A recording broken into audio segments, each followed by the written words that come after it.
Assalamualaikum warahmatullahi wabarakatuh. Halo semuanya, perkenalkan nama saya Susilawati dari Universitas Tangerang Raya yang insya Allah akan menjelaskan tentang pemahaman game edukasi dalam pembelajaran matematika, meningkatkan motivasi belajar siswa dan menjadikan matematika lebih menyenangkan, relevan, serta mudah dipahami melalui pendekatan inovatif. Mengapa game edukasi? Yang pertama itu meningkatkan keterlibatan. Game edukasi secara alami menarik perhatian siswa, membuat mereka terlibat aktif dalam proses pembelajaran matematika. Yang kedua, memperkuat pemahaman konsep. Melalui visualisasi interaktif dan tantangan berbasis game, siswa dapat memahami konsep-konsep abstrak dengan lebih baik. Karena di zaman atau di era sekarang itu kebiasaannya anak-anak zaman sekarang itu mereka suka bermain game dan kita bisa menambahkan beberapa kayak pembelajaran matematika di game tersebut. Baiklah, yang ketiga itu meningkatkan motivasi. Sistem penghargaan dan elemen kompetitif dalam game memicu semangat siswa untuk terus belajar dan berprestasi. Yang terakhir, mengembangkan keterampilan kognitif. Game melatih pemecahan masalah, berpikir kritis, dan kemampuan pengembalian keputusan dalam konteks matematika. Dampak positif pada siswa itu apa aja sih? Penerapan game edukasi dalam pembelajaran matematika menunjukkan hasil yang signifikan pada berbagai aspek perkembangan siswa. Yang pertama, meningkatkan minat dan partisipasi di kelas. Pasti mereka juga bakalan senang ketika diajak bermain game. Yang kedua, memperbaiki nilai akademik pada mata pembelajaran. Karena di permainan mereka kadang langsung paham sehingga bisa memperbaiki nilai akademik mereka. Yang ketiga, perkembangan kemandirian belajar dan rasa percaya diri. Jadi mereka percaya diri nih kalau mereka juga bisa dan mampu menyelesaikan pembelajaran ini atau game ini. Yang keempat, kemampuan beradaptasi dengan teknologi digital.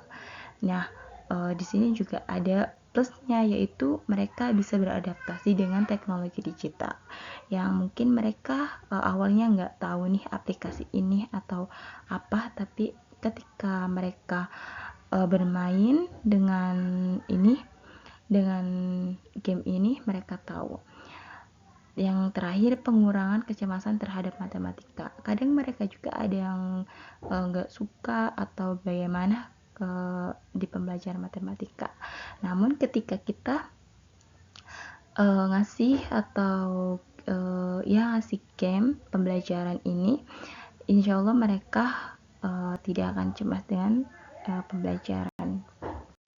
Jenis-jenis game edukasi matematika. Game pemecahan masalah, melatih logika dan strategi melalui teka-teki dan skenario matematika yang kompleks.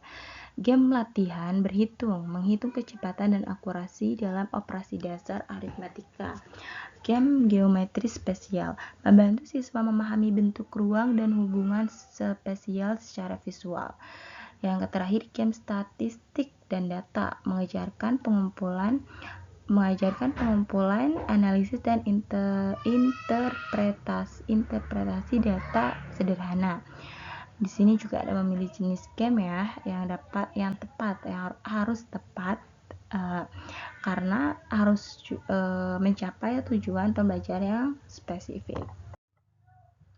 Kriteria pemilihan game edukasi yang efektif, relevan kurikulumnya, interaktivitas tinggi, umpan balik instan, kualitas kesulitan adaptif. Yang terakhir, elemen menarik. Integrasi game dalam pembelajaran, perencanaan awal nih. Identifikasi dulu tujuan pembelajaran, pilih game yang sesuai dengan pembelajaran yang akan kita pelajari, dan siapkan perangkat-perangkatnya. Yang kedua, mengenal game.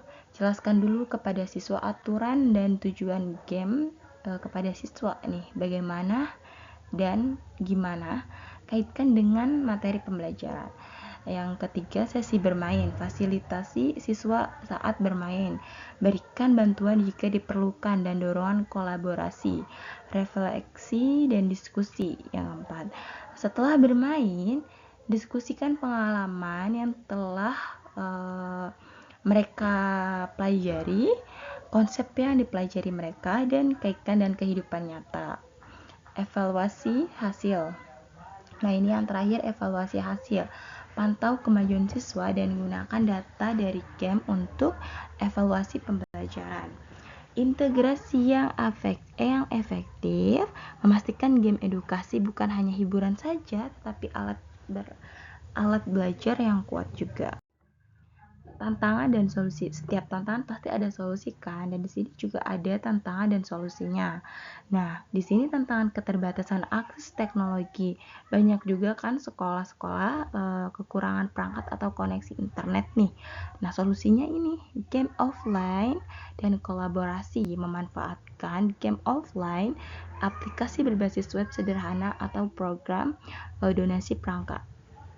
Yang kedua, tantangan kurikulum yang kaku. Kesulitan mengintegrasi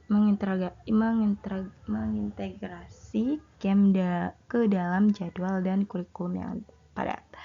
Nah, solusinya yaitu modifikasi dan pelatihan guru. Guru perlu pelatihan untuk memodifikasi aktivitas dan kurikulum dapat diadaptasi secara fleksibel. Yang ketiga atau yang terakhir itu ada tantangan distraksi dari game. Siswa mungkin lebih fokus pada hiburannya daripada tujuan edukasi. Solusinya yaitu bimbingan dan batasan jelas. Berikan arahan yang jelas kepada siswa, pantau aktivitas siswa, dan tetapkan waktu bermain yang terukur. Nah, yang terakhir ini, masa depan pembelajaran matematika bagi siswa yaitu game edukasi adalah jembatan menuju masa depan pendidikan matematika yang lebih interaktif dan menarik. Yang pertama itu ada personalisasi pembelajaran. Game dapat menyesuaikan diri dengan gaya belajar individu. Pembelajaran berbasis proyek mengintegrasikan matematika dalam skenario dunia nyata. Yang terakhir, kemitraan pendidikan, kolaborasi antara pengembangan game, guru, institusi pendidikan. Marilah kita bersama menciptakan lingkungan belajar yang inspiratif dan transformatif bagi generasi mendatang. Baiklah, cukup sekian dari saya. Kurang lebihnya mohon maaf. Wassalamualaikum warahmatullahi wabarakatuh.